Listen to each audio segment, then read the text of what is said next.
I want to ask you, how are you doing? Well, I mean, you know, it's surreal. You know, that's the only word I could use for it. It's not easy. It's just so scary. Every day you wake up, there's some news that makes you feel like what's happening. This year, we will have a story to tell our kids, you know. My name is James Wapel. I'm Yasin Buire. Hola, mi nombre es Juan de Dios. Namaste, my name is Prem. Natalia Yarczynska. Sean Yakelson. Rebecca Shazan. Savitri Razali. Mi nombre es Cristina Duque. I'm a journalist. Bailarina. A stay-at-home mom. I am a critical care medicine specialist. I'm in Beijing, China. Jordan. Ghana. Denmark. Lithuania. Jamaica. Germany. Bhutan. Barbados. Poland. Peru. Argentina. Palestine. Hong Kong. Kathmandu in Nepal. Just before the whole thing happened, I get engaged. I was planning to get married during the summer. This is my first pregnancy, so I'm not really sure what to expect, what is normal and what not. And all of the medical appointments have been canceled. I packed up my room after receiving an email saying that all students were being asked to leave campus. Not having like a graduation or prom, it just felt a bit abrupt. I have worries about how me and my partner will cope with a newborn. Being forced to stay inside is totally bizarre and unnatural. You can feel a little bit trapped.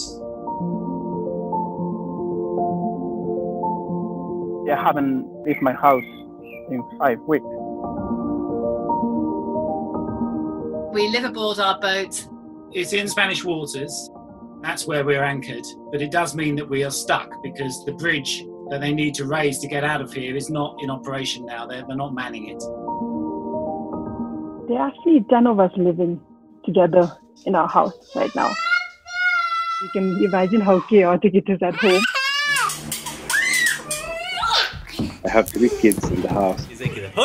I have to teach them English and mathematics at the same time. It feels like we're just a washing machine of chores and service, and we really have very little time left for ourselves and for each other. Where are you coming from? What, love? Where do you keep you doll? I find it difficult. I really miss our family and friends. I just feel isolated. My wife and I can't see our children and our grandchildren. We come from a very kissy family. We kiss each other all the time. It's just kind of lonely. It's really very painful for us. I mean, Zoom is okay, but it's much nicer to be face to face. I have 2 teenage sons that are struggling with anxiety. When I read all these, social media messages that you have to be productive, during the quarantine, this was stressing me out. 我觉得肯定是不能去工作，那就没有收入。 Puede ser más problema que tenemos es por la parte económica, ¿no? During this holy month of Ramadan, biggest challenge that I'm facing right now is food. We're about to have the best year we've had to date, and then the rug got pulled out from under us. I'm fine for next couple of months, but still there will be financial challenges I have. El gobierno está dando una ayuda económica de emergencia, pero a la mayoría le sale denegado. Si tenés un auto a tu nombre, por ejemplo, ya no te lo dan, como si uno comiera autos. My husband, he is in the highest risk category. He has a lung condition and cancer in the liver. I'm diabetic.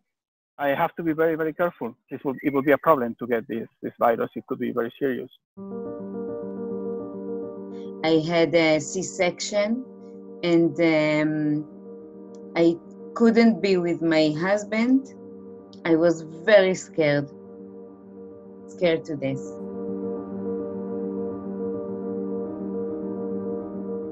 I am a neurologist at Tulane University. I am an internal medicine physician. Soy residente de anatomía patológica de cuarto año. I'm a registered nurse in San Diego.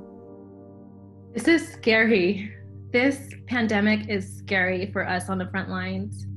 At first, I was having constant kind of flashbacks to the situation in New Orleans during Hurricane Katrina. It was that kind of visceral, gut-wrenching feeling of, this tidal wave is coming and it's so difficult to stop.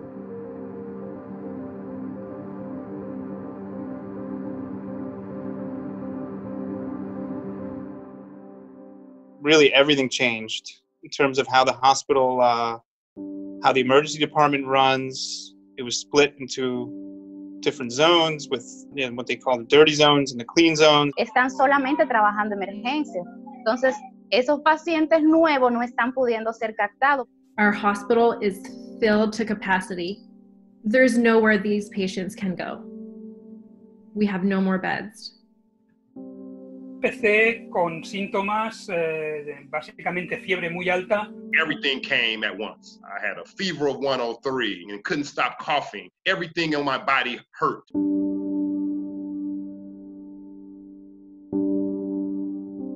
My mother said that she wasn't feeling good. I'm a little achy. And I said to her, I was like, oh my God, please, you cannot have this virus. Like, those were my words to her. And she's like, you're crazy. Stop watching the news. You're getting yourself crazy over this stuff. I think she was at like 103 fever. They put her on a ventilator right when she arrived. My mother, she was known affectionately as Mother White. And Mother White was everybody's mother. Leading up to the pandemic, she was her busy self. My father-in-law was a child survivor of the Holocaust. When he was 4 years old, he was put in a ghetto with his older brother who was 9. I feel like that molded who he became. He became this strong man who we called Superman. When I spoke to him, I said, what hurts? Everything hurts, everything. He couldn't breathe, he couldn't catch his breath. My mother-in-law is like, he's lethargic, he won't get up, he doesn't want to eat. They called 911. When she was, I think, about 10, she started dancing. Very, very vibrant woman. She ran circles around me, energy-wise. They're not allowed to see any family, no visitors to the hospital whatsoever. Las noches de hospital solo son muy duras. Every face they see is covered with a mask and equipment. It's like this cruel sensory deprivation chamber for days and days on end. It's really hard to maintain that emotional connection to patients when there's such forced physical separation.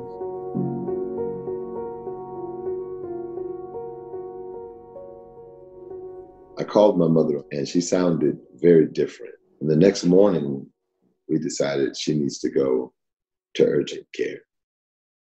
Immediately upon reading the vitals, the doctor said, no, she's septic. She needs to go to the emergency room.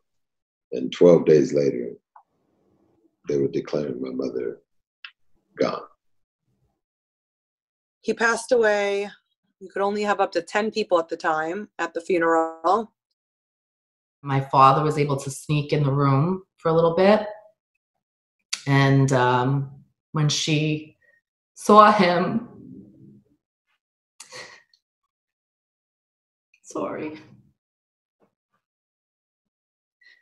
when she saw him, she just did this to him because she couldn't talk. And that was the last time he saw her.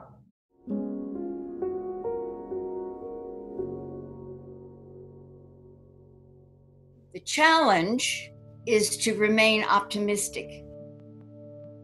This is hard because it needs a lot of faith. The future, it's not clear, not at all. I'm someone who really likes to be able to plan, and so the uncertainty has been the hardest part for me. There are days when I feel the fatigue and I just, I feel like, oh my God, is this ever going to end? It's really difficult to have so little that's in your control, but it's also really nice once you sort of accept that. Just trying to find a way to relax and just be at peace with myself. There's a sense of community. Jean, you okay? I'm absolutely fine. Keeping well? I am. Every single day I see somebody giving food away and donating money. I actually feel more connected with people.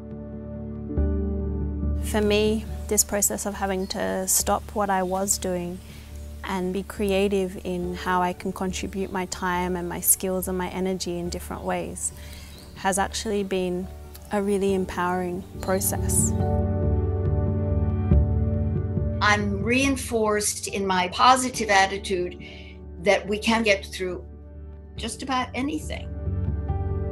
To think about my real priorities in life. To improve my relationship with the family. I'm spending a lot of time with my mom, with my children. I've started connecting with my community more.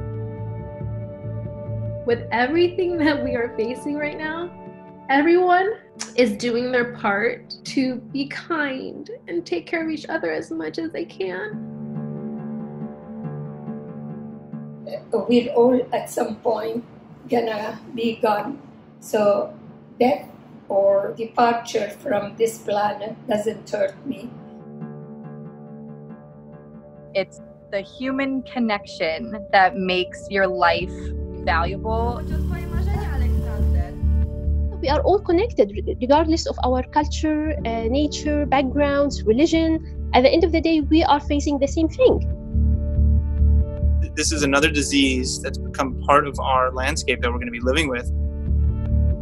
We're learning more and more. This is it.